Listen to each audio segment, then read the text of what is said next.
I walk with the winds in the land of the verse. I walk with its rhythm.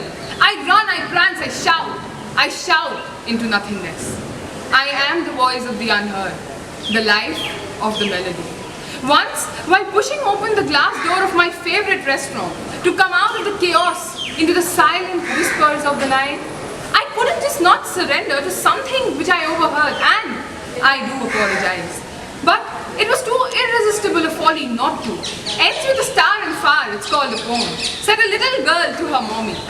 Star far, tonight bright, smile and mild.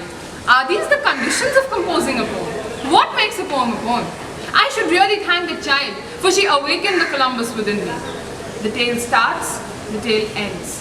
Why can't the poem be as eccentric? While walking back home along the cobbled streets, my hair flew back with the beats of the breeze. The child had engulfed within me a zest to uncover the land where all the poems are to devour. Oh Christ, did I just compose a poem? Back home, I scanned the shelves for a big fat book. Great poems, it said. Great as they were. No sarcasm intended, sir. I flipped the pages lightly. It landed on Frost's The Road Not Taken. It was my favorite poem. I knew it by heart.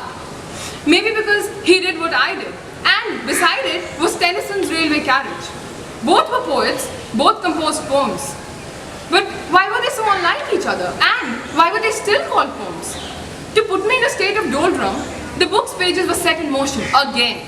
It landed on Albatross. And the albatross round his neck was hung, and again it was a poem. Such a long one. But it had a surprise for me. It told me a tale. Oh, not the ones you hear on a railway carriage, absolutely. The one of salvation, of redemption. Why is it a poem? Maybe because misery led to a happily ever after. Then what about Cinderella? Wasn't hers a story? All the world's a stage. All the men and women are merely players. This is what we get from Shakespeare's treasure of poetry. The great bard of Avon.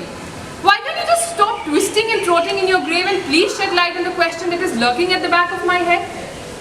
14 lines. A specific rhyme scheme. So many of them. Your quill scribbled on your parchment. Sonnets, right? A kind of poem? What do you mean by one? How can a simple word have so many variations?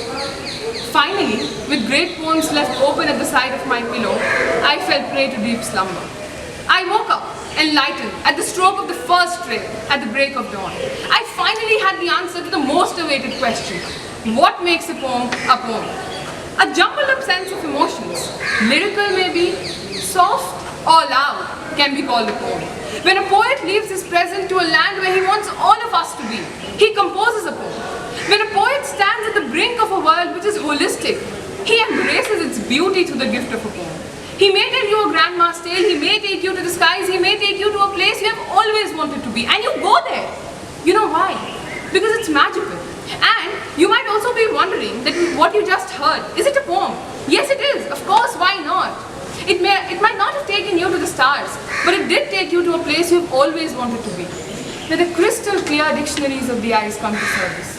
Don't you think so here? No sarcasm intended, sir.